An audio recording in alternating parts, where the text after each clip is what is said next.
মাছের বীজ হয়তো আপনারা এমনি ভেজে খেয়েছেন, কিন্তু কখনো কি ঝোল করে খেয়েছেন? তো এই রেসিপিটা অবশ্যই ট্রাই করবেন। আজ আমি বানাবো মাছের বীজ দিয়ে ঝিঙের ঝোল।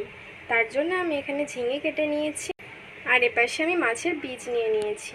তাহলে দেখে নিন আমি কিভাবে রান্নাটা করি। এবার বীজটার মধ্যে আমি বেসন দিয়ে দেব, অল্প পরিমাণে হলুদ গুঁড়ো, আর ছোটো চামচের 1 চামচ গোটা জিরে, আর দিয়ে দেব অল্প পরিমাণে লঙ্কার গুঁড়ো, স্বাদ মতো নুন, আর একটা ছোট সাইজের পেঁয়াজকে আমি কুচিয়ে রেখেছিলাম ওর মধ্যে দিয়ে দিলাম। এবার ভালো করে সবগুলোকে একসাথে মাখিয়ে নিতে হবে।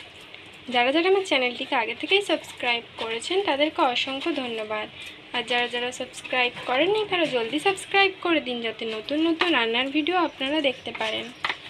মাখানো হয়ে গেছে। এবার আমি একটি কড়া বসিয়ে দিয়েছি, পরিমাণ মতো সরষের তেল দিয়ে দিচ্ছি। তেলটা গরম হয়ে গেছে। এবার বীজগুলো আমি ছোট ছোট করে ভেজে নেব। হাফ চামচ করে দিয়ে দিচ্ছি। এভাবে গোল গোল করে ভেজে নিতে হবে।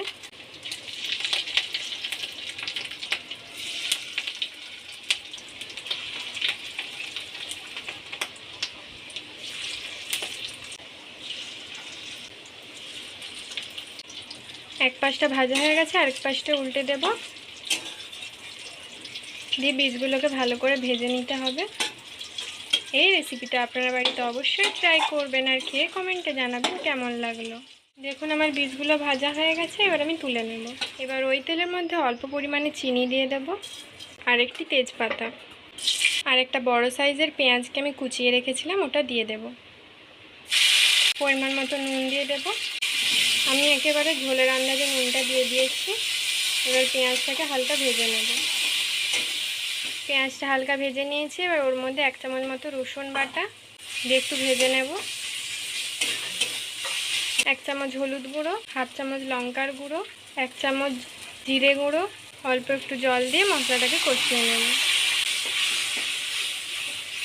মশলাটা হালকা কষিয়ে নিয়েছি। এবার ওর মধ্যে 1 চামচ মতো আদা বাটা দিয়ে দেবো, দিয়ে আরেকটু কষিয়ে নেব। মশলাটা কষানো হয়ে গেছে। এবার ওর মধ্যে আমি আম দিয়ে দেব। পুরো পাকাও নয়, পুরো কাঁচাও নয়, আধ কাঁচা আর আধ পাকা আছে। এবার ওটা ওর মধ্যে দিয়ে দিলাম।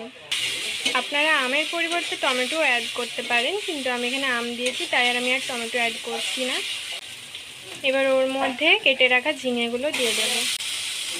এবার মশলাটার সাথে ঝিঙেটাকে ভালো করে কষিয়ে নেব। এবার ওর মধ্যে ভেজে রাখা বীজগুলো দিয়ে দেব, দিয়ে আরেকটু কষিয়ে নিতে হবে। এবার ওর মধ্যে জল দিয়ে দেব।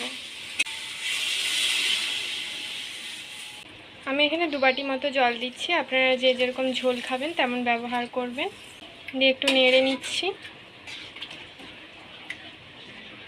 এবার ঝোলটা ফুটলেই আমি নামিয়ে দেব। দেখুন ঝোলটা ফুটে উঠেছে, আর আমার মাছের বীজ দিয়ে ঝিঙের ঝোল তৈরি। এবার আমি নামিয়ে নেব। নামানো হয়ে গেছে। এটি দেখতেও যেমন সুন্দর, যে খেতে দারুণ হয়েছে। তো আপনার বাড়িতে অবশ্যই ট্রাই করবেন। তো ভালো থাকবেন, সুস্থ থাকবেন, টাটা।